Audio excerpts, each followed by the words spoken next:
दीनदयाल उपाध्याय गोरखपुर विश्वविद्यालय की दीनदयाल उपाध्याय शोध पीठ में आप सभी का स्वागत है। विश्वविद्यालय की माननीय कुलपति प्रोफेसर पूनम टंडन जी द्वारा यह संकल्पना की गई कि विश्वविद्यालय के छात्र छात्राओं एवं वृहद रूप से भारतीय समाज तक दीनदयाल जी की वैचारिकी को पहुंचाने के लिए ई माध्यम एक सशक्त साधन हो सकता है। इसी क्रम में दीनदयाल उपाध्याय गोरखपुर विश्वविद्यालय की दीनदयाल उपाध्याय शोध पीठ के द्वारा उनके चिंतन, विचारों तथा दर्शन पर ऑडियो विजुअल माध्यम से विशेष व्याख्यानों को संकलित कर हम आप सभी तक पहुंचाने की चेष्टा कर रहे हैं। इस विश्वविद्यालय में वर्ष 2021-22 में पंडित दीनदयाल उपाध्याय जी के विचारों पर एक पाठ्यक्रम निर्मित किया गया, जिसे स्नातक स्तर पर अनिवार्य रूप से सभी संकायों में लागू किया गया। इस पाठ्यक्रम के निर्माण के दौरान यह विशेष ध्यान रखा गया कि उत्तर औपनिवेशिक कालखंड में भारत के पुनर्निर्माण में पंडित दीनदयाल उपाध्याय जी के विचारों, चिंतन और दर्शन ने कैसे एक सशक्त भारत जो अपने मूल में नजर आता है का मार्ग प्रशस्त किया। निश्चित ही 1947 में देश को औपनिवेशिक शासन तंत्र से तो मुक्ति प्राप्त हो गई थी, परंतु एक शताब्दी से अधिक तक औपनिवेशिक जो व्यवस्था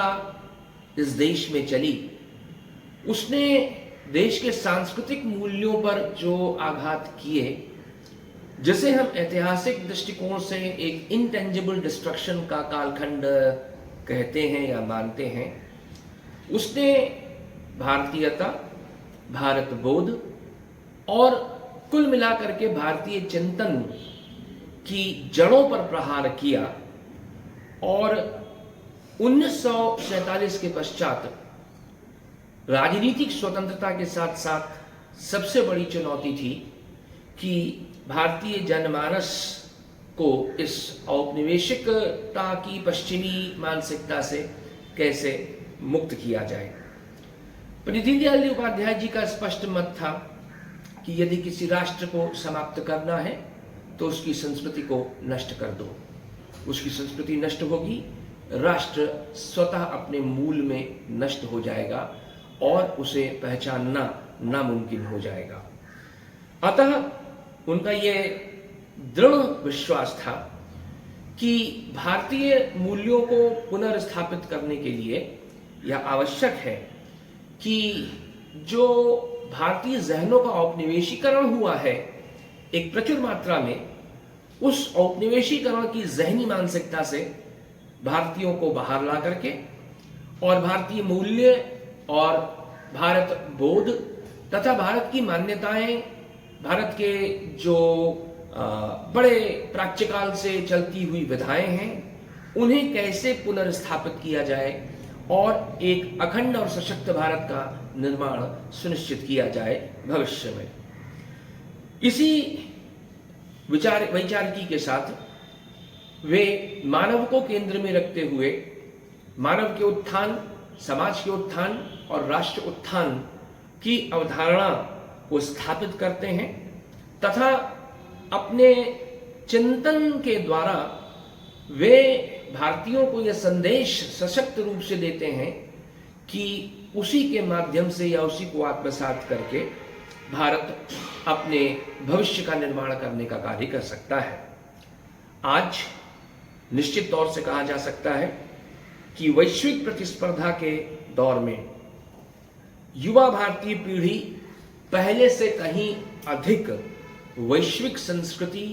की चुनौतियों का सामना कर रही है। अतः वर्तमान में पंडित दीनदयाल जी की वैचारिकी इस अर्थ में और अधिक प्रासंगिक हो जाती है कि हमारी युवा पीढ़ी वैश्विक प्रतिस्पर्धा करते हुए भारतीय मूल्यों पर चले, क्योंकि यही भारतीय मूल्य जो पंडित दीनदयाल उपाध्याय जी की वैचारिकी में प्रवाहित होते हैं, उसे विश्व गुरु बनने में निर्णायक भूमिका अदा करेंगे।